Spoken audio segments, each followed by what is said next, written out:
Promotional consideration paid for by the following. Gone are the days of wrestling with our favorite LJN wrestling figures, trying to convince them to stand up. What's a guy to do? I'll tell you what you're supposed to do. You're supposed to get on Etsy and look up 4 Left 3D Creations and get yourself these amazing custom LJN figure stands. There is a custom stand available for every single one of your LJN wrestling superstar figures. Make your display shine by grabbing these custom LJN stands from 4 Left 3D Creations today.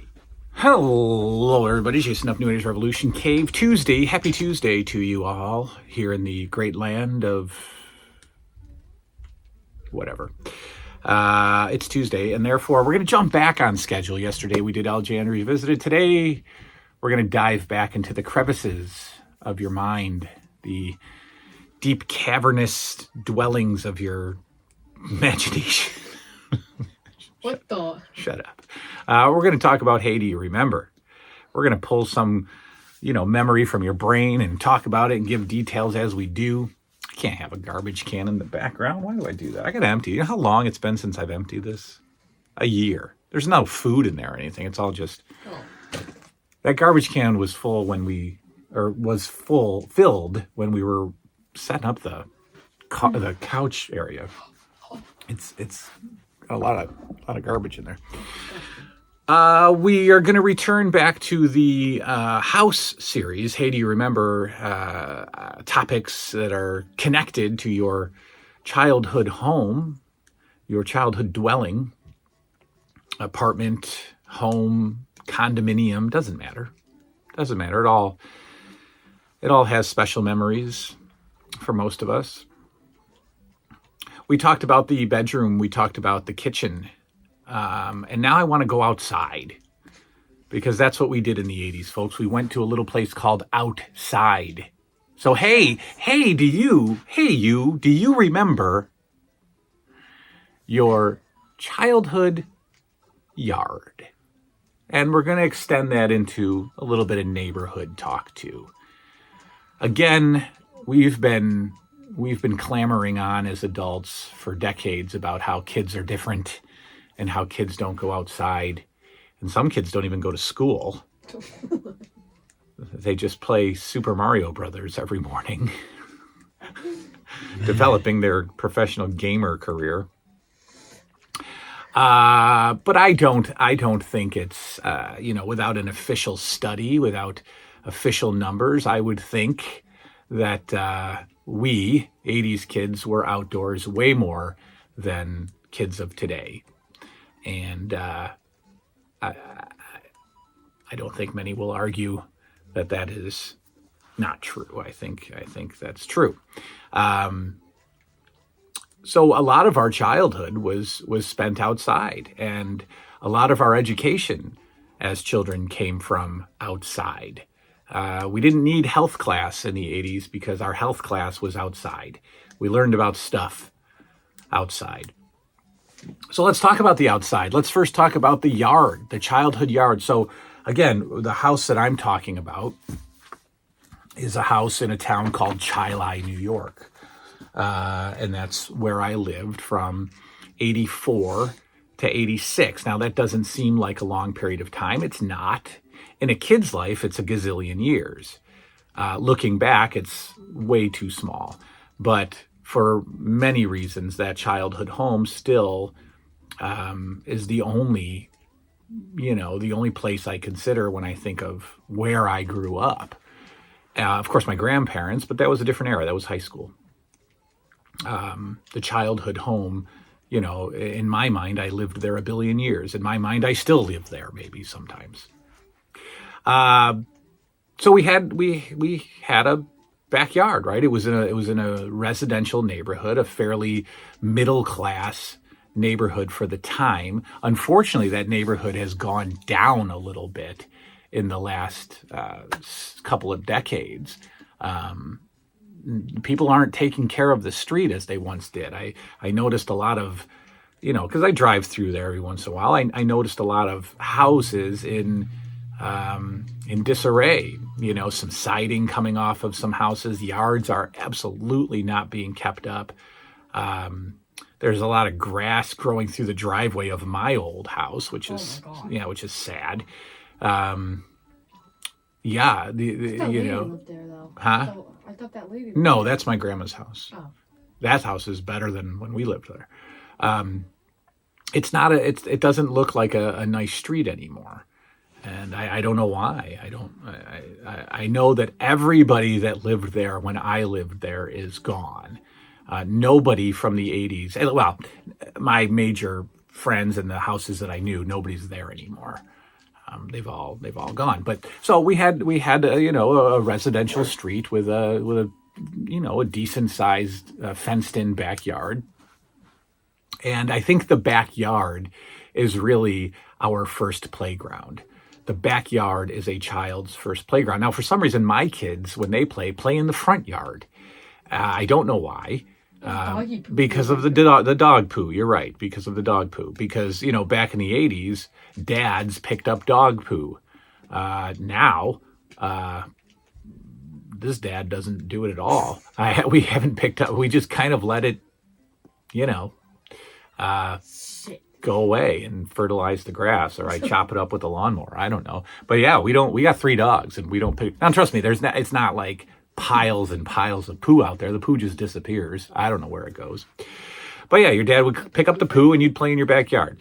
So anyway, the backyard was our first amusement park. It was our first playground. And every kid, it seemed, in the 80s had something fun in their backyard, whether it was a swing set. Now, there were different types of swing sets for different types of people. If you were just a regular person and your dad was a regular dad, you had one of those metal swing sets. And, you had a couple of swings. You had a real small metal slide that would burn the skin off of your legs in the summertime.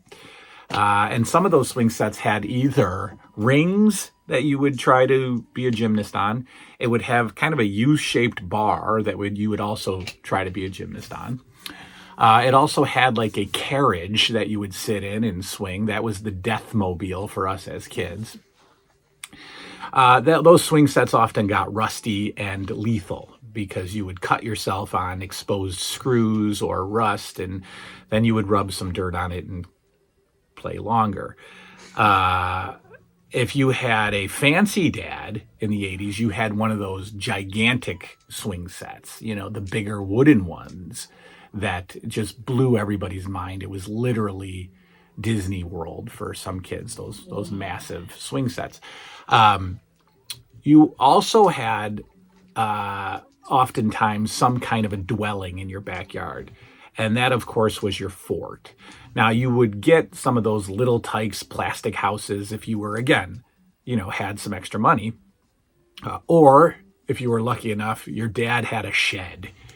And you would turn that shed into the base, the clubhouse, the fort, whatever. You would go in there, hornets' nests and all.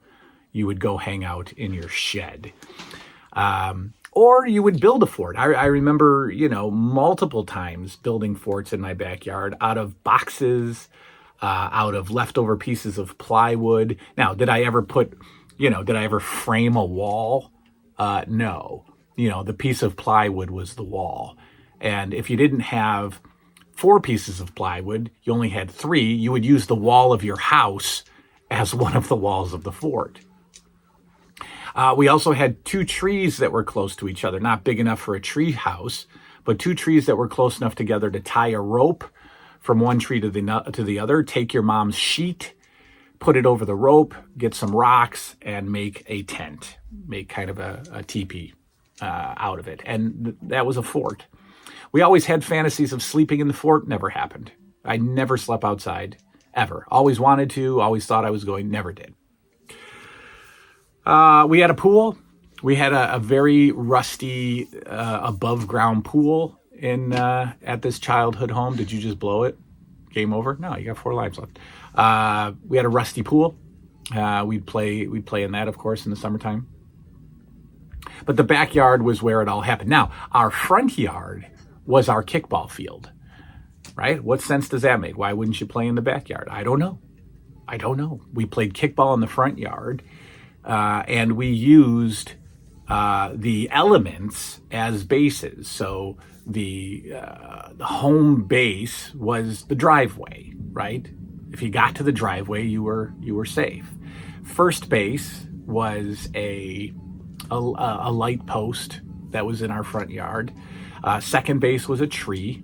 Third base was a little gas cap that was in the ground. What happened to frisbees? Yeah, good point. Yeah, what happened to frisbees being bases? You're right. Third base was a gas cap, and then home was the driveway.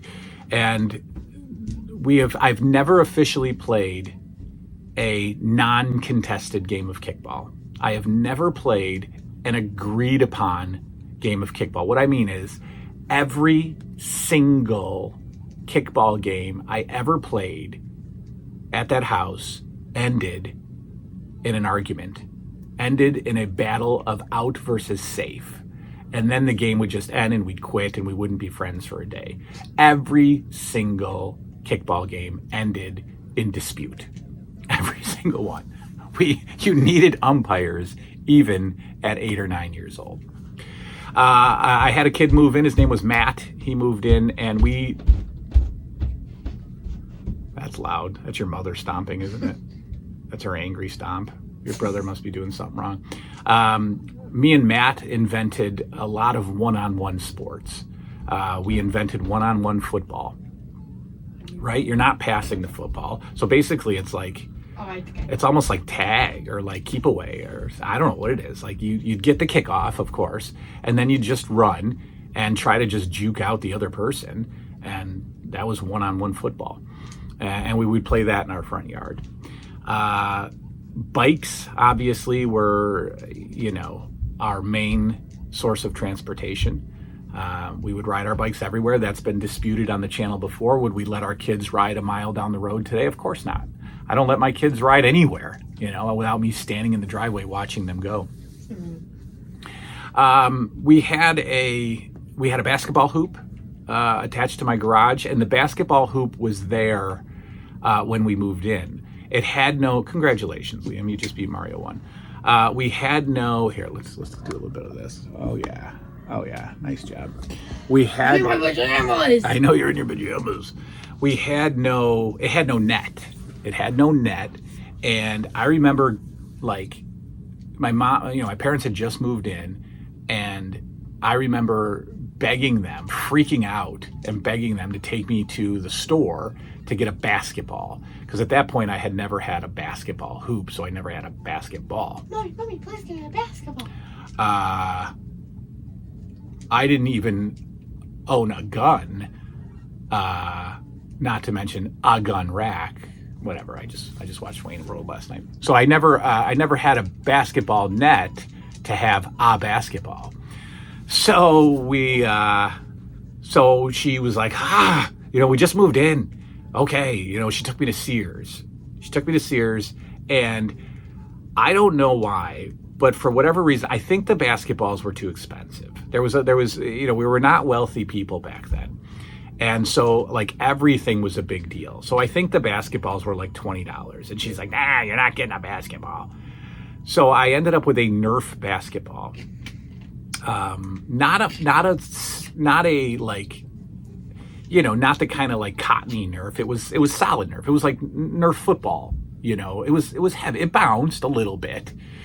And that was my first basketball, to throw in this basketball hoop with no net. And then like, I think a couple of weeks later, my grandfather came over and like strung the net. But I was playing, with that hoop, no net, and a Nerf ball. Now what happens to a Nerf ball? Well, your kids, you leave it outside, it rains.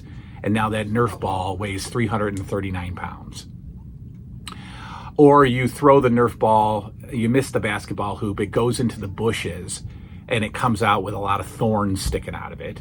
And now you've got to pick the spines out of this Nerf ball, right? Because my mom wouldn't buy me a regular basketball.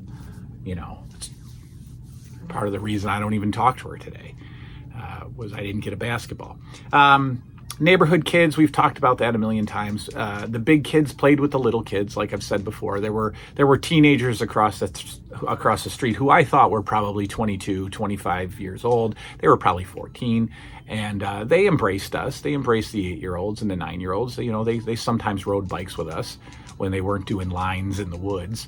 But they were... Lines? Yeah, nothing. They'd play with us, and I think they just wanted to use us as victims of stuff that they wanted to try out. So when we were jumping ramps, which is plywood and bricks, cinder blocks, when we were jumping ramps, they would want us to jump the ramps with them, so that when we wiped out, they would know that, all right, that's a tough jump. We might not do that one. I learned to ride my bike with no hands on that street. I just did it, took my hands off, and I remember my sisters jumping up and down, screaming, "You're doing it! You're doing it!" while I'm riding down the street with no hands. What a great, Oh, that's awesome. Would you do that with your brother? No. No, you wouldn't. What else? What else about the backyard? Oh, I don't know.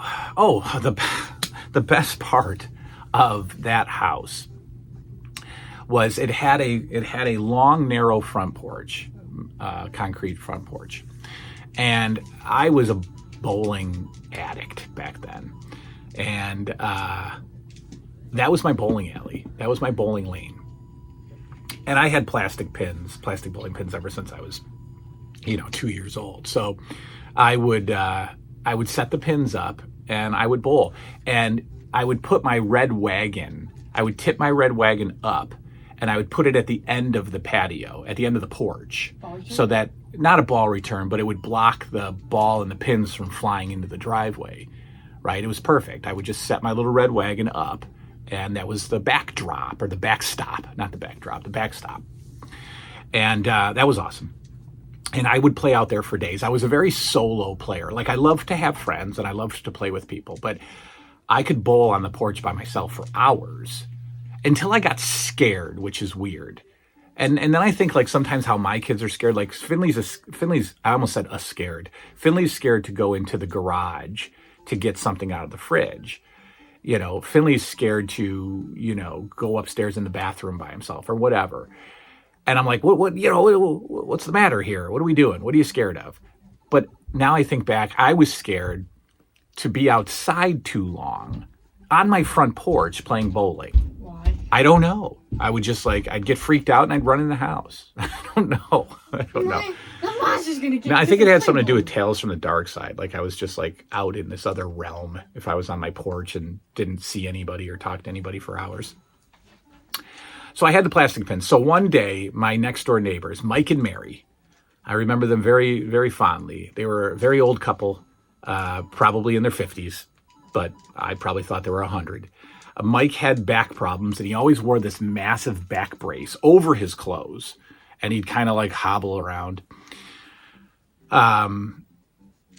One day they came over, because all the neighborhood would see me playing on the porch. They knew that I was, playing bowling. And they would, one day Mike and Mary came over, and they had a box of bowling pins, of real bowling pins. And this blew my mind, of course, real bowling pins.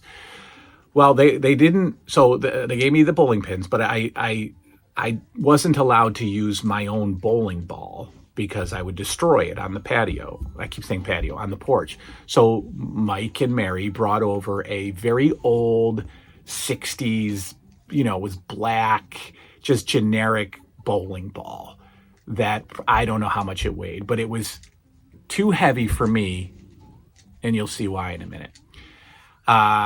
And I would bowl with this thing, and I couldn't really put my fingers in it because the fingers were too big. So I would kind of just, bowl it down. And it sounds awesome, but it's not, because I'm used to the plastic pins. I would use a softball with the plastic pins. If you're a plastic pin fan, you can't use the plastic ball that comes with the pin. It has no weight. It's terrible. So I would always use a softball, and I knew that at an early age. I cracked that code pretty early. I would use a softball, and the pins would fly everywhere, and it'd be great. Well, when you're throwing like a 13-pound ball against these, real wooden pins, they kind of just topple over slowly, and I couldn't throw the ball fast enough. So one day I was out there on the porch, and I don't know, maybe I'd been playing for too long. I was tired, lost some strength, and as I was throwing the ball, I scraped my fingers underneath the ball onto the concrete. So just 13 pounds pushing my hand down, scraping on the concrete after like a swing, like a lot of momentum, right on the concrete. Well, what does that do? That destroys my finger, and it's the middle finger. I won't show you because I'll get flagged. But it tore straight up like this, and I go in the house. I'm a screaming, crying mess. My mom sees all the blood, and she immediately starts to do what you should do, panic, and make it seem like I was going to die. And she, of course, you don't call the hospital. You don't put your kid in an ambulance. You call the pediatrician, and the pediatrician goes, put him in the bathtub. So I remember my mom putting me in the bathtub for whatever reason. And in the bathtub, I realized that my fingernail was coming off. It was lifting up. Now, it wasn't quite detached, but it was lifting up. And like a day, and that freaked out a kid because you actually feel like you're losing a body part. Like, my nail is coming off. This can't be good. I'm going to die. Plus, my mom's total freak out didn't help. So I didn't get stitches or anything. I didn't even go to the doctor. I have stomach bug. Great. Okay. Didn't even go to the doctor. But a couple of days later, the nail was discolored and it came off. And so I had no fingernail for a while, and it was the weirdest feeling ever. Like, I remember touching my finger, and like the nerves, like you could just, it was like, it just felt weird to touch the finger. And the nail grows back, it came back. And I don't remember the process of it growing back. Obviously, it would be a small nail at first and just grow up your finger, which was probably a weird feeling to have like half a nail. But anyway, that's the great bowling ball story of 1985, probably. I think that was probably summer 84 that happened, or summer 85. I'm not sure. I mean, we were only there 2 summers. All right, that of course is the backyard memories, the neighborhood memories, the front yard memories, the bowling ball memories. Leave yours down below as always, and we will see you tomorrow. Good night now.